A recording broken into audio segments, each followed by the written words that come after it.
ايده بتقول يلا نبني مع بعض. مفيش خصومات، مفيش ما بين ابناء الشعب عداوات. كل واحد يراجع نفسه، يقول لنفسه هو انا عملت ايه بجد للبلد دي؟ هل انا كنت بعمل حاجه علشان نفسي ولا عشان البلد؟ انا غلطت في ايه؟ مفيش مانع ابدا ان انا اكون غلطت وراجع نفسي. مفيش موقف ثابت من حياه متغيره، الحياه بتتغير وبتديك معطيات جديده. الجامد فقط هو الذي لا يراجع مواقفه ويقول انا كنت غلط في كذا ومحتاج اصلحه، انا كان موقفي هنا علشان انا مؤمن بده. المهم وانت بتغير موقفك ان يكون انطلاقك للوطن مش لاي شيء اخر، ارضاء لضميرك قدام ربنا. اكتر من كده لو عملت ده كلنا هنرتاح. مصر تذهب الى الايام الصعبه، الى ايام الانتقال. الأيام الانتقال القادمة هي أيام صعبة على الشعب المصري كله. السفينة واحدة، عليها من تحب ومن تكره، ووقت الغرق من تحب ومن تكره يجب أن كلهم يمد إيدهم في إيدين بعض عشان المركب توصل على الشط.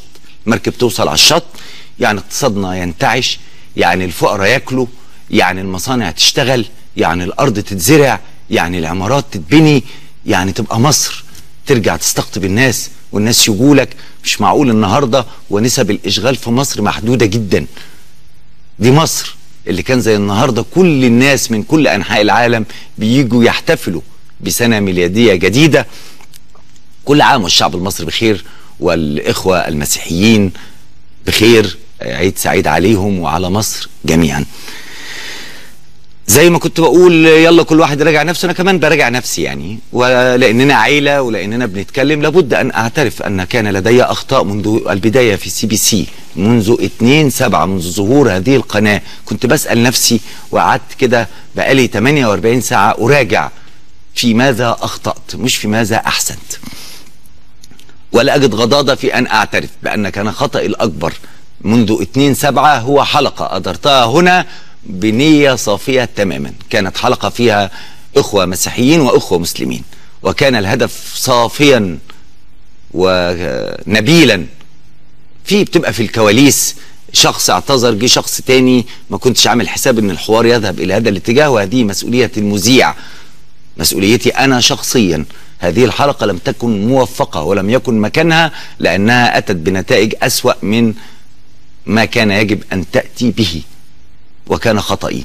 لابد ان اعترف بهذا. كنت اتمنى ان احنا نخرج بنسلم على بعض ونقول ان احنا قادرين نعيش، لان الحقيقه ان احنا قادرين نعيش. لكن عندما تصدر الافكار وتتصادم وتلتمس بمعتقدات قد يؤمن بها البعض ويختلف حولها البعض، ايمان كل طرف بما يؤمن به ايمانا كاملا لا يقبل التجاوز او تفسيرات اخرى، هنا حدث الصدام اللي بعتذر عنه. ايضا لابد ان اعترف ان احنا واحنا بنشتغل كنت بتقدم مجموعه من الاخبار التي تسقط امامك. في بعض الاخبار كان يجب الا تقدم حتى وهي اخبار وحقيقه، ولكن لحساسيه ما تمر به مصر كان يجب التأني واستبعاد ما يمكن استبعاده عشان ما نعملوش ترويج حتى ولو كان هو فعل وواقع على الارض. لكن مش كل ما يعرف يقال وكل ما ينشر يقال.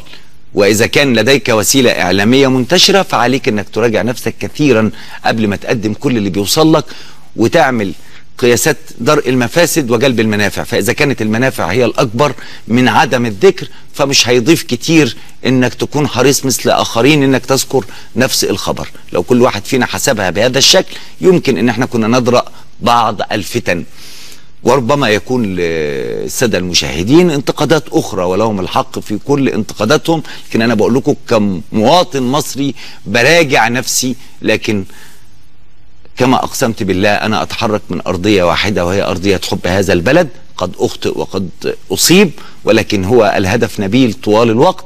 اتمنى في العام القادم ان اتلافى ما يمكن ان اتداركه من اخطاء. النهارده